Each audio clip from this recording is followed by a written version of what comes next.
Attention please. So, while you're enjoying your dinner, we're going to get started with our program. Mr. Spicer's still a busy man, even though he's no longer in the White House. So he has a schedule, and he also has books to sell. And leading this conversation will be Jim Falk, President and CEO of the World Affairs Council of Dallas-Fort Worth since 2001.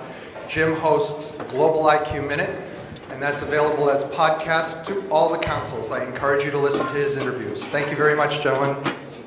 Thank you, Bill. Well, I didn't know that we were going to take our show on the road. I know. We had a great time down in your neck of the woods, and here we are. We have the concert T-shirts next week.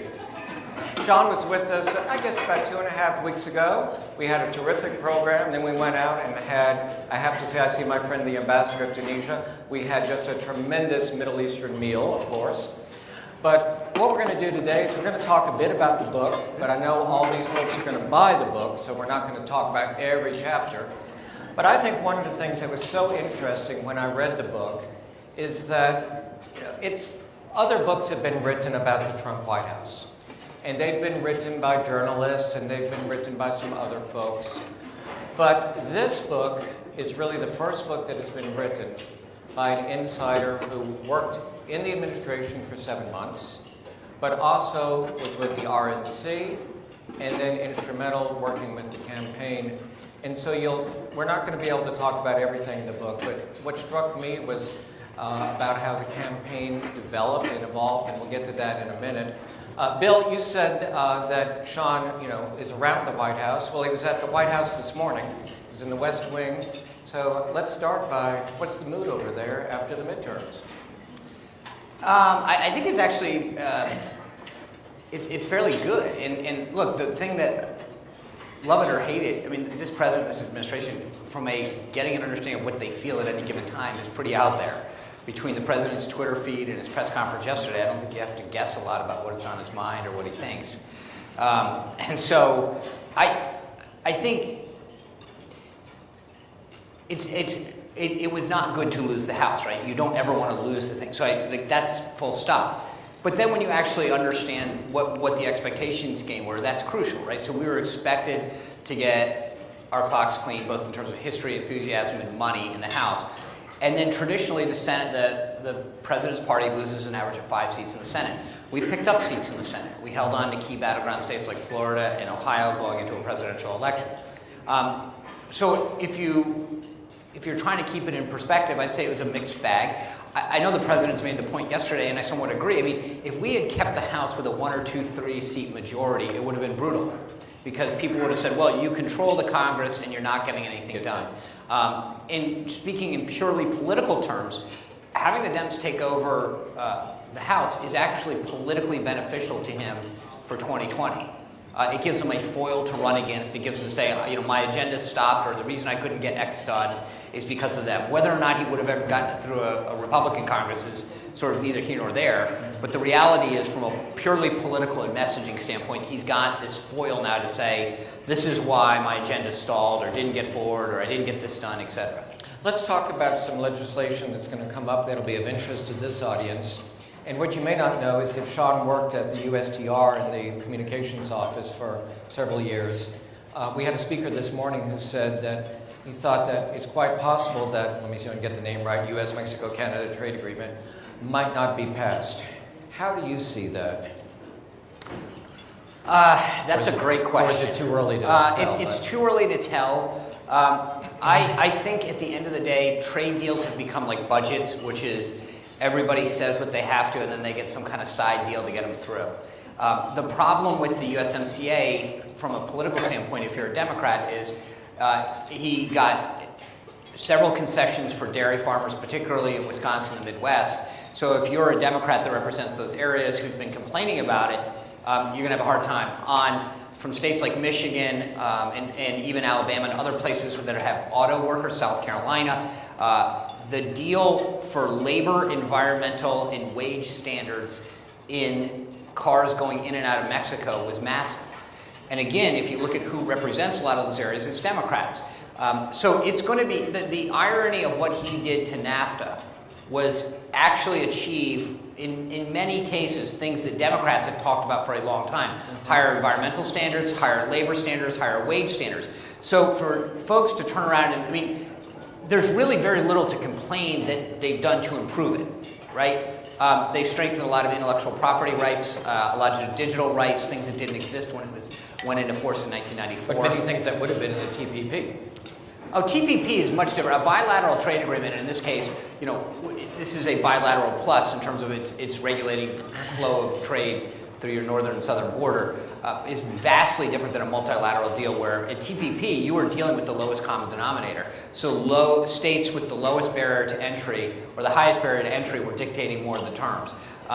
There were a lot of flaws in TPP, and it's a vastly different deal when you're dealing with a multilateral trade agreement where you've got carve-outs for all these, you know, developing countries in terms of both labor, wage, and environmental standards that in many cases actually put the U.S. to disadvantage because we are already a low-tariff, low non-tariff barrier economy for folks to trade in.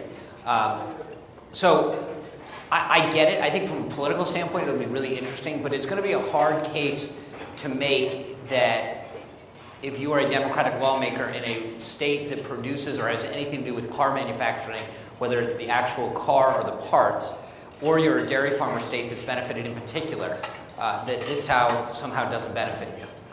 All right.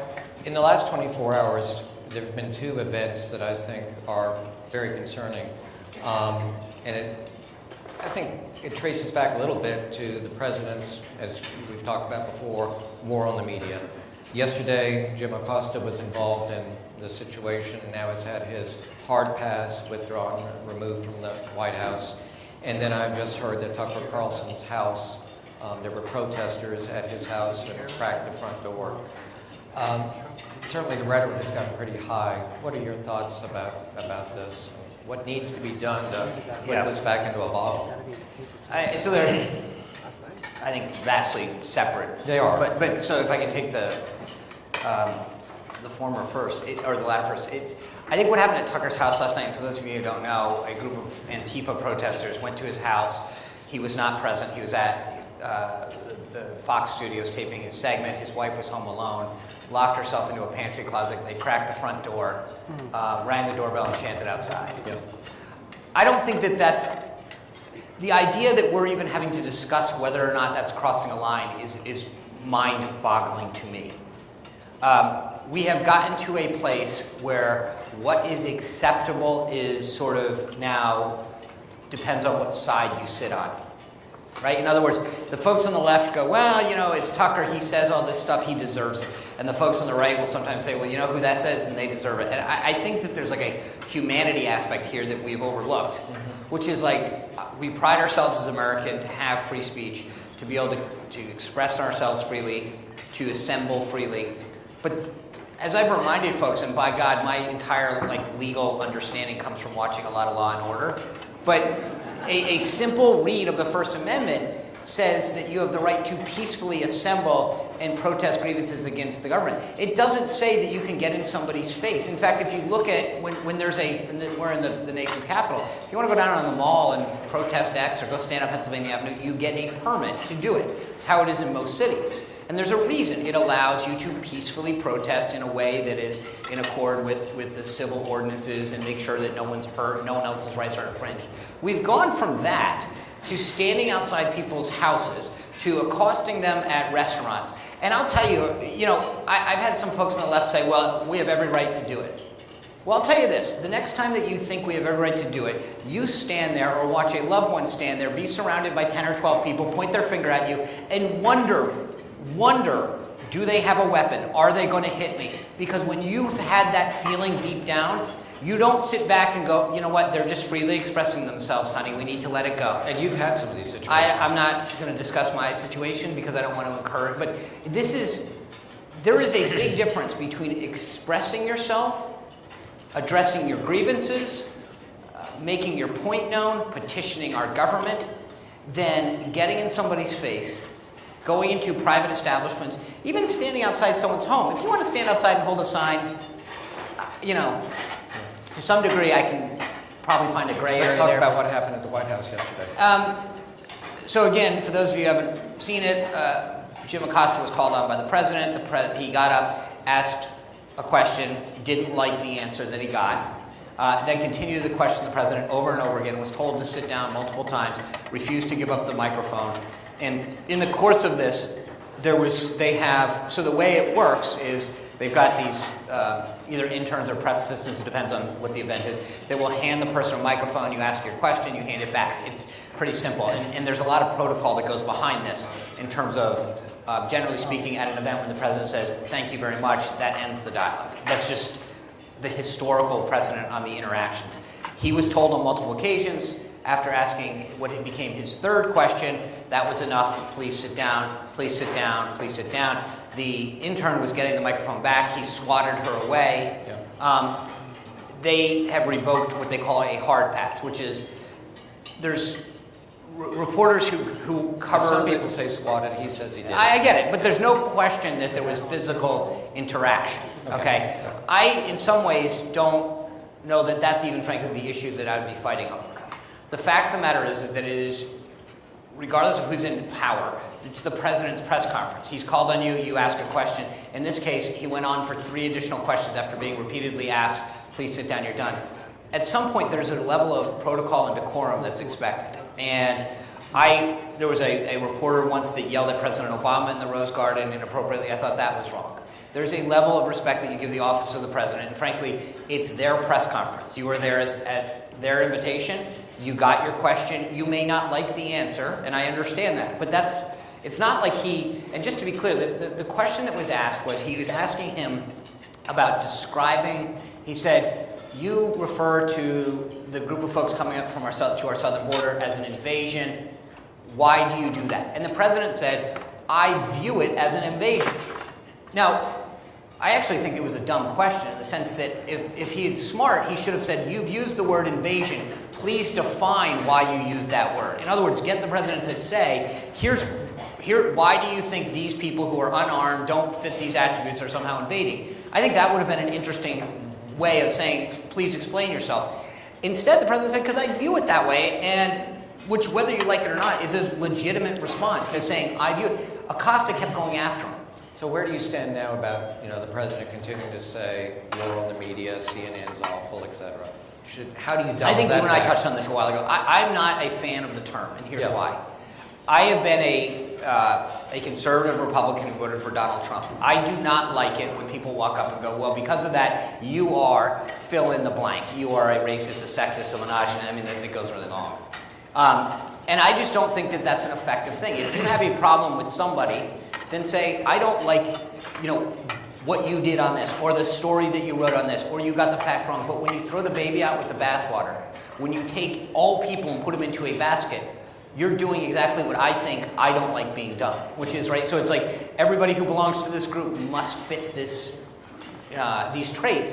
That's wrong. That's why we've lost the civil dialogue that we had. And it goes both ways, where people say, well, you voted for Hillary, so you must believe the following. That's just preposterous. And I think, so I just don't think it's an effective tool. When you say everybody's the media, or everyone's the enemy, then I actually know a bunch of folks in that room that I think are good people, and you're starting to lose the ability to call out the good and separate them from the bad. I want to focus on that for a minute, because one of the things that you talk about in the book is when the media makes a mistake, sometimes they'll stand up and admit it, but in many cases they don't. Yeah. Or they don't do it at the same level that they announce the story. Absolutely. And you're expected, when you make a mistake, to immediately... But it's not just me, just to be clear. I spent 6 years at the RNC, and I get calls like this. Susie Jacobson, who's running for treasurer at Thomas Jefferson Middle School, said this statement, and her parents are Republican. What's the RNC's response? I mean, it was... kidding, but it was like everything required a response from the party when everybody stepped over the line, right? And yet, a Democrat would do something outrageous and there'd be absolute silence. Look at this past Saturday night. Saturday Night Live ran a segment in which this guy, Pete Davidson, mocked mostly Republicans running for office, mocked their appearance, which is, I thought, something that the left despised, but save that for a moment. He gets to a picture of Dan Crenshaw, a United States Navy SEAL who served 3 tours in combat. On his 3rd tour, an IED blew up in his face. He wears an eye patch. Lost his eye. This guy, Pete Davidson, referred to him as a porno star. Okay, what was NBC's comment? Nothing. They have to this minute not released a statement or responded. No one at NBC has said a word about it. And yet, everything that happens on their morning shows when someone steps over the line is, this comment was inappropriate, this is what happened. But because Dan Crenshaw is a Republican running for Congress, who just got elected, it's okay. They can put their head in the sand and say, making fun of the wound of a combat veteran is not a problem because we made it, we don't have to be responsible for this. And yet the rest of the media was also complicit in covering it from it. No stories in the Washington Post. Thank you. Do I have this right? We're fellow Rhode Islanders? Yeah, where? Newport. You're kidding. Yeah, did you go to, where's that? Yeah, what year did you graduate? Leslie. Sorry. Now in San Antonio, Texas. Where in Newport? Well, I grew up uptown on Broadway. No stories in the New York Times. But is this in part because this 24/7 news coverage is just so accelerated that people come out with the story before they have time to check the facts? Okay, but, and I don't want to dwell on this, but just stop for a moment. They scripted this piece. They I'm not talking no, about that I am, piece, because yeah. I want to point this out. They rehearsed it. They did it live, and you can actually hear one of the guys say, "Oh, I can't believe we're actually going to do this." They laughed at it. Then they posted it to YouTube and promoted it. It's one thing if you make a gaffe. My God, I've got a few. And you misstate something and you go, oh my God, I just mangled that. It's another thing when you intentionally go out and do it and you don't even then see the error that you've made. All right, let's now go to, because this is something that I found really fascinating in the book. I drank the Kool-Aid. Trump campaign didn't have enough of a ground game. Certainly was wrong because RNC was backstopping, was doing incredible work. Tell our audience about what was going on behind the scenes. And also a bit about how when you got into the Trump campaign, you saw that it really wasn't up to speed. Well, it's difficult to say. So basically, after 2012, we lost the election, and again, there's a much more robust discussion of this in the book that walks you through the timeline. But needless to say, 2012 we lost. I think everyone knows that. We had taken a look at what we had done as a party or not done, and what Obama had done right, and we made this really interesting decision, which was normally party committees stockpile a bunch of cash in the last 60 or so days, blow it all on television ads. And we realized, A, that's not the most effective thing, and that if we spend more money on data and field people, putting them in the field, which not only is building relationships, but knocking on doors to gain more data, to consistently make that data more robust, to have a complete understanding of all 190 plus million voters, we actually could be much more effective than putting up a bunch of ads that hope to sway somebody. So we invested $175 million. We built a data operation that literally could tell you everything that you needed to know about every single voter in this country. When they voted, how often they voted, who influenced them, what issues they cared about them, what motivated them. And again, just to fast forward, you know, we make all these reforms at the RNC in terms of our debate structure and our primary and caucus system. Again, it's described elaborately in the book, which is available for $30 at SeanSpicer.com. And you're going to stick around inside of it. Yeah, or SeanSpicer.com. What was that? But so Trump wins, and they come down. This is the first week of May, right after the Indiana primary. He becomes the presumptive nominee, and there we have this kind of meeting. Now, in 2012, when the Romney team met with us, and frankly, this is fairly similar to how the DNC interacts with their presidential campaign. You're used to being a resource provider, right? The party committee, the campaign comes down, and it's like they tap. Okay, we need you. Then you guys work on this project. And for lack of better words, you become the JV team. That's how it's just tiered. The campaign's driving the train. You're out there supporting them. And that's how it had been in Romney. You know, I joke all the time that if Romney would like walk by when I was in the office and shake his head. That was like my way of being convinced that he knew who I was. You know, but after they come down after the Indiana primary, they sit down with us and they're like, okay, hey, we haven't raised any money. We don't have a fundraising operation. We're like, okay, well, we do. We don't have an opposition research team. We literally have like, 30 guys in a Twitter account. And so we were like, okay, well, we have an opposition research team. We have a political team. We've got all these guys in the field that have been out there for a year plus. I had personally 70 people doing communications that reported to me. They had 3. And so we were like, hey, what if we partner? And I joke with people, it's like the old, Reese's peanut butter cup commercial where like the peanut butter falls in, and everyone's like, wow, that worked well together. It was a partnership kind of born out of necessity that frankly I think became the nut of what should be the model going forward. And we were able to work with them and maximize not just the president's time, but all of the key folks. Where did we have to be? What message worked? In what areas were we doing well in this area but not well in this? Did we have a group of folks in this area that we really needed to motivate more, we needed to persuade more, we need to turn out more? But you had this rich data set that allows you to understand very uniquely and very precisely where your targets are. It is truly a marketing game. Where are your customers? What's going to get them to buy it? And you all hear now about how 3 people can get a different catalog because based on your buying habits, what you looked at, what you like, what motivates you, what price point. And we were able to have that relationship with voters in a way that we didn't have before. One of the things that I point out in the book is that in Michigan, we predicted a 0.2 victory. We literally could tell you on election day, we went around and said, this is how many votes we will get. We were off by 0.1. Wow. Are both parties pretty equal now in their capabilities? No. So what happened is after McCain... Right after. Do you really? Where? I was going to say that you have had a great Halloween. We had a wonderful. What's your name? Paige. Yeah, it was crazy. We went through 5,000 pieces of candy. My kids, we live up in Beverly Hills, Yeah. and they were so excited. They were like, we've got to go to Lee Street.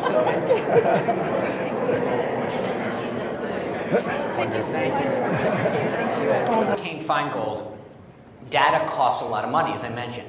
And what happened was, after McCain-Feingold, the Democrats did something that at the time made a lot of sense, which is they outsourced a lot of their capabilities to third-party groups. And there's a lot of these things that they basically said, we'll have a core competency, but then we'll allow basically these outside blessed groups do a lot of the expensive stuff, for lack of a better word. The RNC didn't do that, and it caused a lot of churn in the party because people were like, why are we wasting all this money continuing to build these operations that are costing us a ton of money? What happened was we got further in time, and the data became so much more the valuable commodity.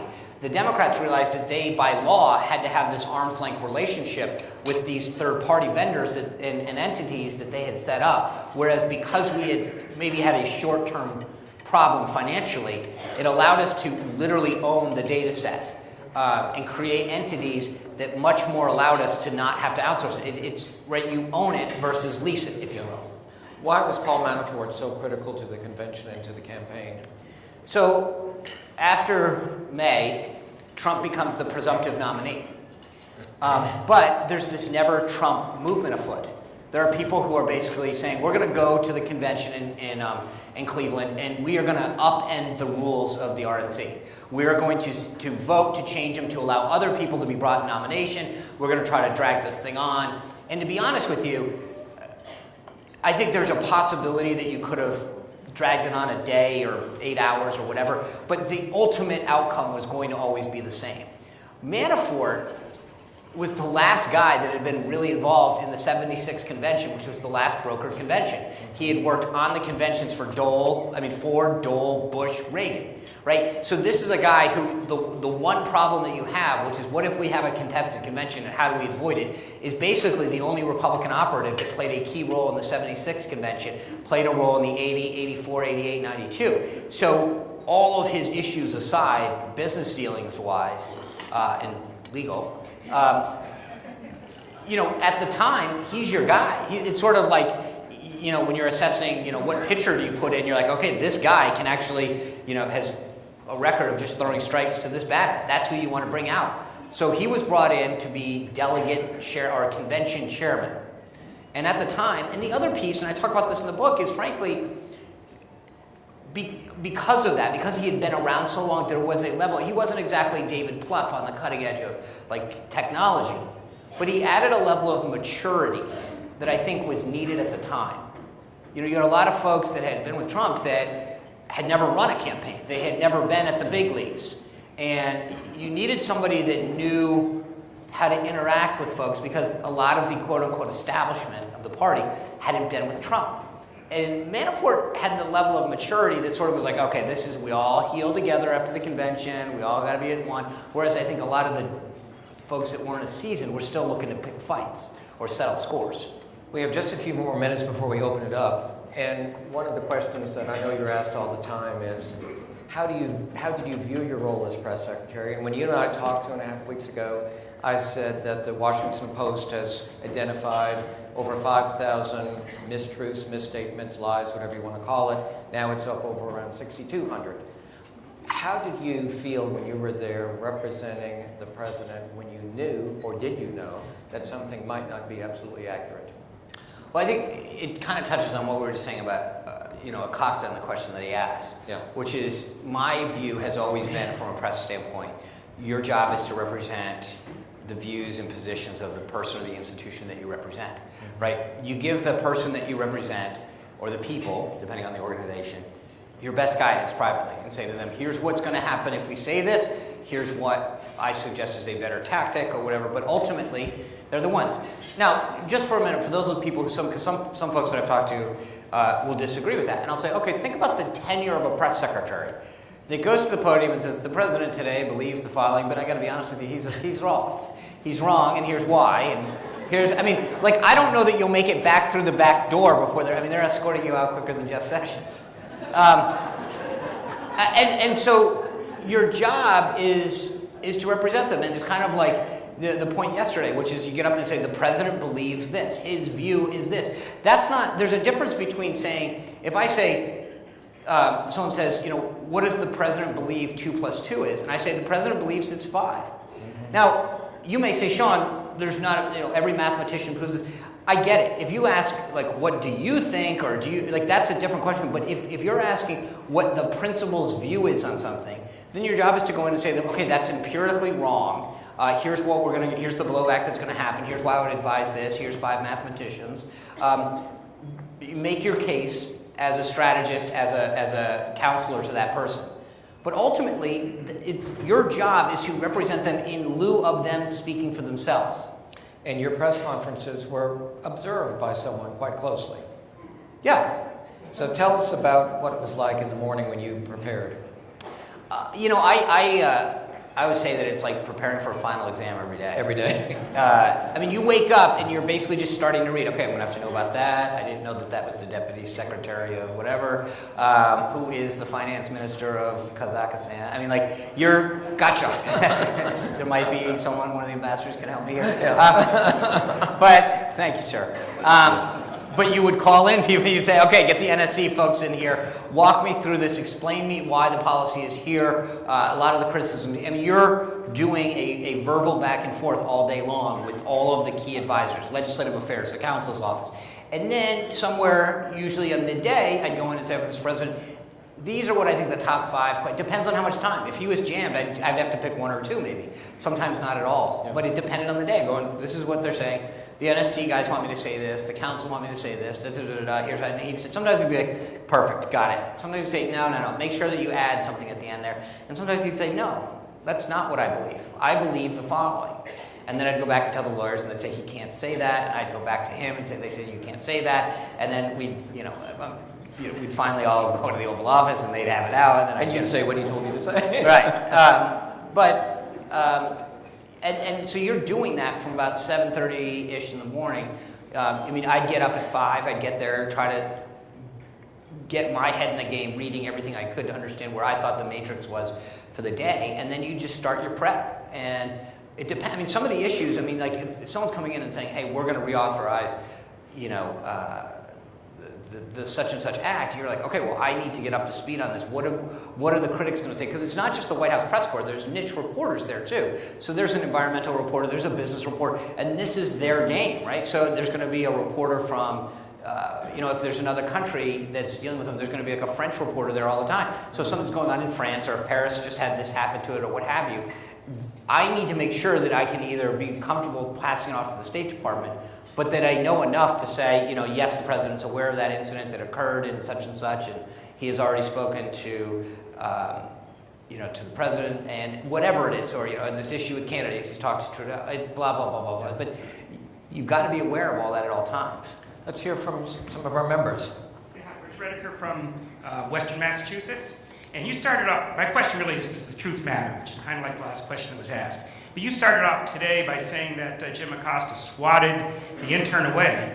I watched that video a number of times, and there's no way any reasonable person can say that he swatted her away. And Sarah Huckabee Sanders said he put his hands on her, and we can't have anybody putting his hands on her. Let's have a question. Well, that's the question. Is, does truth matter? That Yes. if you have a video that shows he didn't put his hands on her, and they're saying at the press conference he did, does truth matter? And how can I believe anything else you said today after that first statement, which is by video, not true?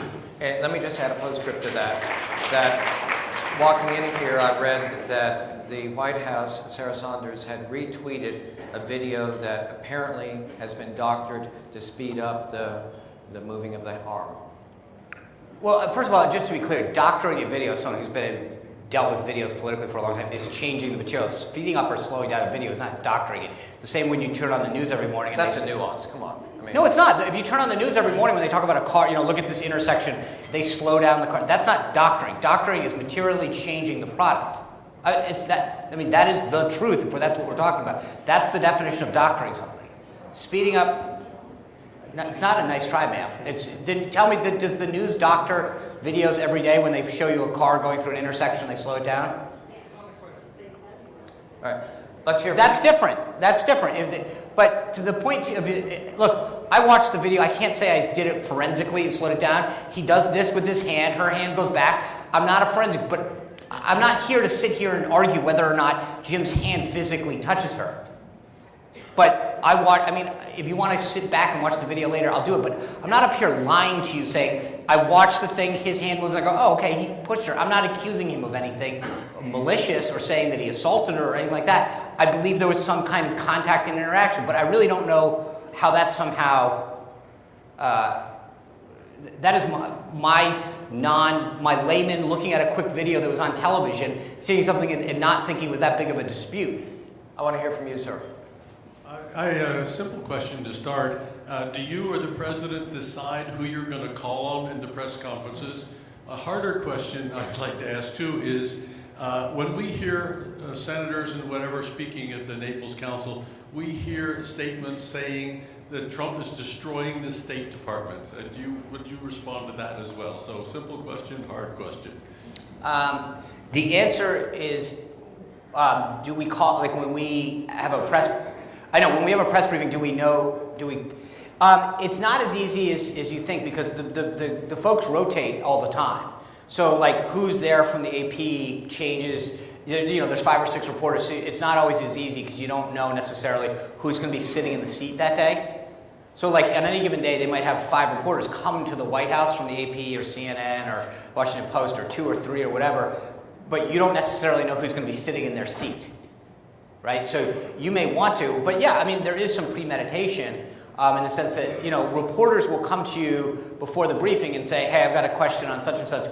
Can I get a question today?" Or "I'd like to ask you about this. Would you call on me?" And they do it not just on the press briefings, but especially before the president speaks. They'll call, they'll email, "Hey, I'd like to request a question today. I'd like to be called on. I didn't get called on at 2 before. Would you please consider me?" So it's on both sides, and there are plenty of times when you'll say, "Hey, the first question, if so and so is there, we've told them that we're going to try to take care of it." And Sean, if you do this in 30 seconds, tell people about how you really made an effort to broaden who came to the White House social media.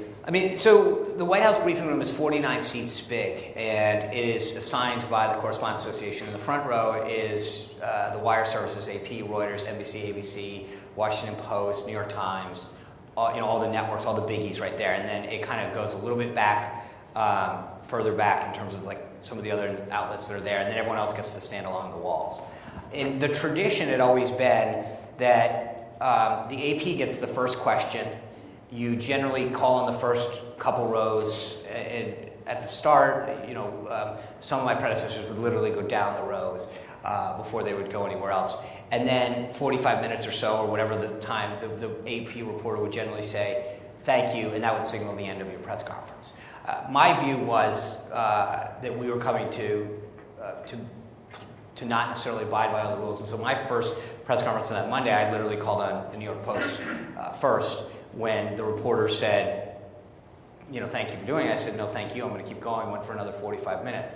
But I specifically called on Spanish language radio, urban radio, talk radio, foreign media. My view was that every one of these outlets has a constituency that has an issue or concern that has a right to ask a question, and that these big, establishment media folks in the front shouldn't dominate what people read and hear every day, and that there's a narrative that... That was a long 30 seconds. I want to work all that in. Over to you, Pam. Wait, you had one... Oh, sir. I'm sorry. He did get cut My off. second question was, is the administration destroying the State Department, which No. we hear? Anyway, you answered the first one longer than I thought it took anyway. Thank you. All right, Mary Mendoza from Rural Boston. You mentioned at the very beginning of your talk the lack of stability that is in our current politics. And I think everybody in this room and along with the rest of the country would agree with you and give you a very hearty agreement in that respect.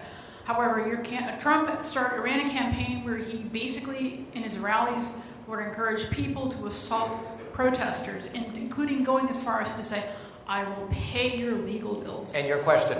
Well, my question is, how can you say that when your candidate started it that way, but also continues to make deriding comments and call media fake news that he doesn't like? Because he will, congratulate people like Fox News that he agrees with. So I think everybody can do a better job. I'm not sitting here saying... I think, frankly, that's part of the problem. If we want to figure out where it started and who's to blame, we're never going to solve the problem. I think I can do better. I think that everybody can do better. But as a faithful and loyal conservative, this didn't start with Trump. We've been shouted down. To go back, I'll show you the comments that Harry Reid made against George Bush, calling him a terrorist and a liar.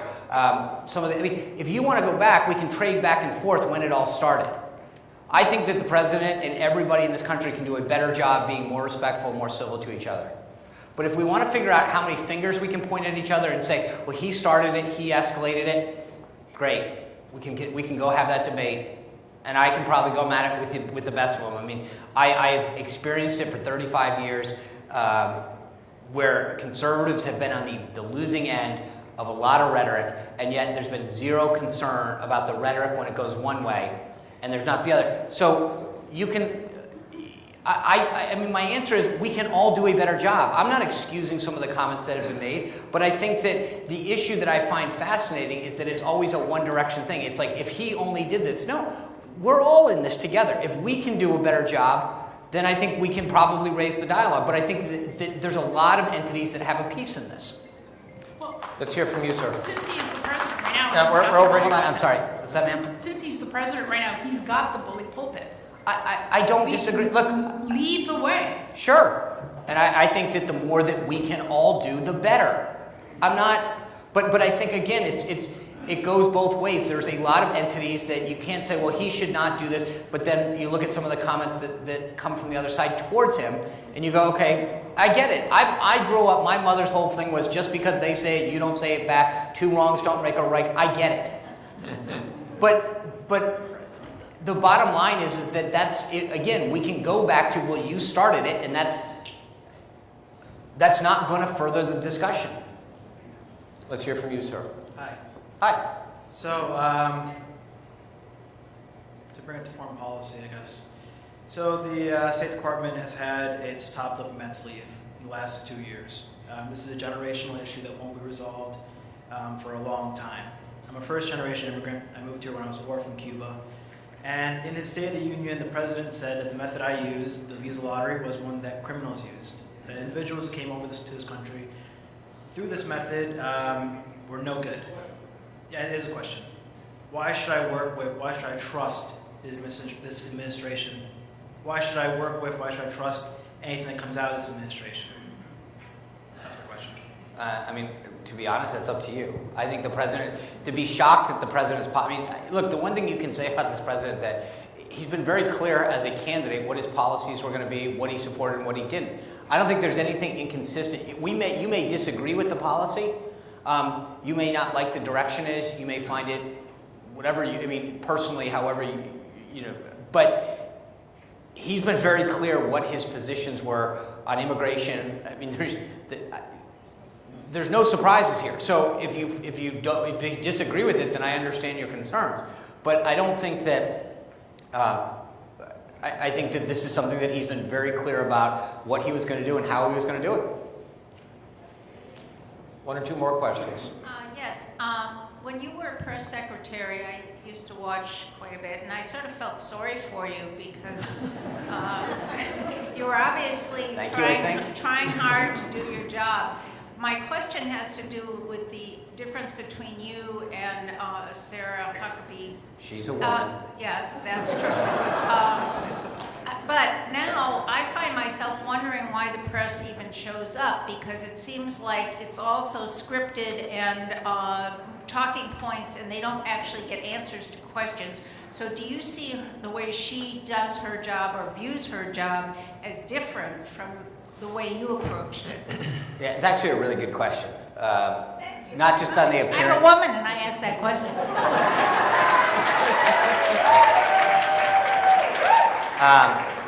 And Sarah's hair is longer too, so that's the other. It's an interesting question because I've had this discussion with folks for a while, which is that the briefing in a lot of ways became what most people, whether it's through the proliferation of the show West Wing or whatever, became what everyone thinks the job is.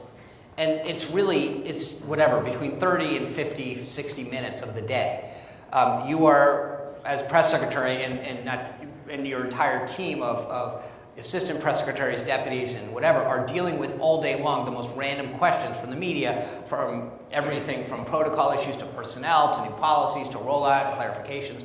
I think the briefing, the way she approaches the briefing is something I wish I could have dealt with differently as well. The briefing became the be-all and the end-all as opposed to the interactions with the press.